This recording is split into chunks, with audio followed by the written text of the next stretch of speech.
नमस्कार मित्रों, जय Hind, Vande Mataram. Lucent study YouTube channel पर आप सभी का स्वागत है। आज हम बात करेंगे यूएसए वेनेजुएला कॉन्फ्लिक्ट के बारे में। जैसे कि आप सभी ने न्यूज में देखा होगा कि 4 जनवरी सन 2026 की सुबह करीब 4:30 बजे यूएसए की फोर्स ने वेनेजुएला के राष्ट्रपति को कैप्चर कर लिया था, उठा लिया था। वेनेजुएला के राष्ट्रपति निकोलस मादुरो और उनकी वाइफ सिलिया फ्लोरेस दोनों को कैप्चर करके अरेस्ट करके अपने देश ले गए थे।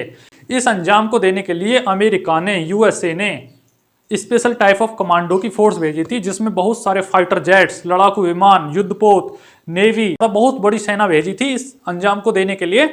और वेनेजुएला की जो एयर डिफेंस सिस्टम थे, तोप थी और फाइटर जेट थे, कुछ भी काम में नहीं आया, यानी कुछ चलने ही नहीं दिया। इतनी ज्यादा एयर स्ट्राइक करी, इतने ज्यादा बॉम्ब बरसाए वेनेजुएला के ऊपर कि वहां की जो आर्मी थी, काफी बड़ी आर्मी है वेनेजुएला की भी, वो सब फेल मार गई। दो देशों के बीच युद्ध हो सकते हैं, युद्ध होना एक अलग बात है, सेनाओं के बीच युद्ध हो जाते हैं, लेकिन इस तरीके से गुंडागर्दी से किसी देश के राष्ट्रपति को उठाना, उस देश में जाके सेना भेजी और राष्ट्रपति को कैप्चर करा लिया, युद्ध हुआ नहीं, ये तो बहुत ज्यादा गलत। अगर थोड़ा इतिहास को खंगालें तो इसने सन 2003 में इराक के राष्ट्रपति सद्दाम हुसैन को भी इस तरीके से ही गिरफ्तार किया था और बहुत ज्यादा बम गोले बरसाए थे इराक के ऊपर, इराक को बर्बाद करके रख दिया था। उसके बाद इसने बगदादी को भी, आईएसआई के हेड को, वो तो चलो आतंकवादी था, उसको कर लिया तो कोई दिक्कत नहीं थी सन 2019 में, उसको भी इसी तरीके से मारा था। और अब सन 2026 में भी इसी तरीके से निकोलस मादुरो को कैप्चर किया है।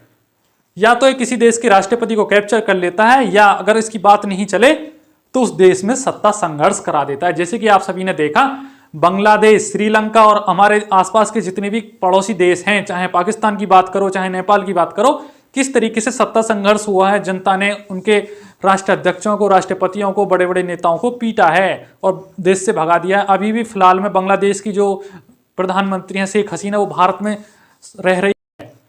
1971 के युद्ध में, यानी भारत पाकिस्तान युद्ध चल रहा था, उसमें भी अमेरिका भारत पर हमला करने के लिए आ गया था। आप सभी को याद हो 1971 इंडो पाकिस्तान वार। अमेरिका ने क्या करा, जब भारत पाकिस्तान युद्ध हो रहा था तो पाकिस्तान की तरफ से अपना 7वां वेड़ा, यानी युद्धपोत, जहाज, फाइटर वाइटर, जन क्या क्या ले आया, बहुत बड़ी सेना लाके इसने बंगाल की खाड़ी हिंद महासागर में लाके खड़ी कर दी और बोल दिया भारत पर आक्रमण करेंगे अगर पाकिस्तान से युद्ध करता है तो।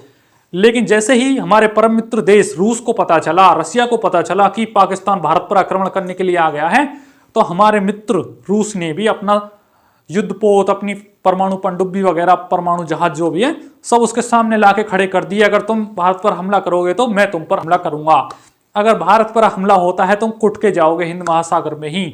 आप थोड़ा जान लेते हैं कि अमेरिका ने, यूएसए ने इस हमले को अंजाम देने के लिए क्या क्या हथियारों का यूज किया है। F-35 fighter jet, fifth generation लड़ाकू विमान है, जो कि स्टेल्थ टेक्नोलॉजी है, जो किसी रडार की पकड़ में भी नहीं आता है। Chinook helicopter, Apache helicopter, laser guided bomb और बंकर बस्टर बॉम्ब, जो कि इसने ईरान पे भी डाले थे। ये कभी बड़े देशों से युद्ध नहीं करता है। अगर चाइना से बोला जाए, चाइना से युद्ध हो जाए इसका, तो इसकी हिम्मत नहीं होती है चाइना से युद्ध करने की। भारत से इसकी हिम्मत नहीं होती है, रसिया से इसकी हिम्मत नहीं होती। जो वेनेजुएला कंट्री है, इसके पास 90% हथियार चाइनीज हैं। और जब इस पर हमला हुआ, यूएसए द्वारा हमला हुआ, तो इसके चाइनीज हथियार फेल मार गए। रडारों को पता ही नहीं चला कि ऊपर से फाइटर जेट आ रहा है। रडार बैठ के देखते रह गए कि ऊपर से कुछ उड़ भी रहा है, उनको कुछ पता ही नहीं चला। यानी एयर डिफेंस सिस्टम लॉन्च होता है रडार में पता चलने के बाद, उसको कुछ पता ही नहीं चला और देश पर हमला हो गया। अमेरिकी फौज ने, अमेरिकी मिलिट्री ने धकाधक बम बरसाए पूरे देश पर, यानी लगभग 20 जगह हमला किया, 20 जगह बम गिराए और नेस्त और नाबूद कर दिया देश को। यानी बहुत ज्यादा नुकसान पहुंचा है वेनेजुएला को। और उसके रडार को पता ही नहीं चला, उसके हथियार धरे के धरे रह गए, उसके फाइटर जेट कुछ काम नहीं आए। अमेरिका के फाइटर जेट भी वेनेजुएला के पास हैं, F-16 फाइटर जेट, जो कि कभी पुराने जमाने में इसने खरीदे थे अमेरिका से, उनका भी कोई उपयोग नहीं किया गया वेनेजुएला की मिलिट्री के द्वारा। यानी सब हथियार धरे के धरे रह गए, फुस मार गया वेनेजुएला। दो देशों के बीच युद्ध होता है तो थोड़ी बहुत भिड़ंत तो होती है, चाहे कितना ही बड़ा देश आ जाओ, छोटा देश थोड़ा बहुत तो लड़ता ही है। यहां तो बिल्कुल भी लड़ाई नहीं हुई और एक देश के राष्ट्राध्यक्ष को कैप्चर कर लिया। तो ये बहुत शर्मनाक बात है वेनेजुएला के लिए कि वहां की मिलिट्री क्या झक मार रही थी जब उसका राष्ट्रपति कैप्चर किया जा रहा था। वहां की मिलिट्री क्या कर रही थी उस समय। वेनेजुएला के राष्ट्रपति जो निकोलस मादुरो हैं, उनको अमेरिका की फौज पकड़ के अपने देश में ले गई और उन पर कोर्ट में केस चल रहा है। रिजल्ट हो सकता है उनको फांसी भी हो जाए या उनको उम्र कैद बोल जाए। वहां पे किसी भी देश ने पकड़ा है और केस चला रहा है तो उसकी ही चलेगी, वहां कोई बड़ी बात नहीं है, उसको सजा बोलेगी, कंफर्म है ये तो, क्योंकि वो अमेरिका की बात नहीं मान रहा था। वो अपने देश का तेल और गोल्ड यानी वेनेजुएला में बहुत ज्यादा तेल है। दुनिया के टोटल देशों के पास जितना तेल है ना, इतना तेल केवल वेनेजुएला के पास है। लगभग 300 बिलियन बैरल तेल है इसके पास। और इसके पास गोल्ड जो सोना है वो भी बहुत ज्यादा है।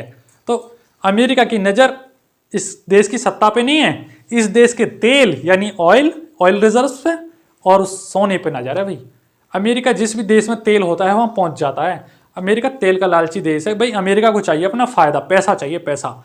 जिस भी देश में उसे फायदा लगता है ना, उस देश में या तो वो दोस्ती कर लेता है या उस देश पर अधिकार जमा लेता है। चाहे किसी भी देश की बात कर लो, अमेरिका की दोस्ती ज्यादातर उन्हीं देशों के साथ है जिनमें तेल निकलता है। उन्हीं के साथ वो या तो युद्ध करता है या दोस्ती करता है। इसलिए अमेरिका ने वहां के राष्ट्रपति निकोलस मादुरो को ड्रग्स का बहाना देकर बोला कि ये जो राष्ट्रपति है ड्रग्स की स्मगलिंग कराता है हमारे देश में, यानी अमेरिका में ड्रग्स भेजता है तस्करों के द्वारा। असली बहाना तो इसका तेल था, इसे तेल चाहिए था, ड्रग्स नहीं। इसकी नज़र तेल पे थी, इसलिए इसने यहाँ के राष्ट्रपति को कैप्चर किया है। असली मसला तेल है। यानी अब जो इसने नई राष्ट्रपति बैठाई हैं वो पहले उपराष्ट्रपति हुआ करती थी वेनेजुएला की, जिनको डेल्सी रॉड्रिग्स नाम से जाना जाता है। डेल्सी रॉड्रिग्स जो है नई कार्यवाहक राष्ट्रपति बैठाई गई हैं वेनेजुएला में।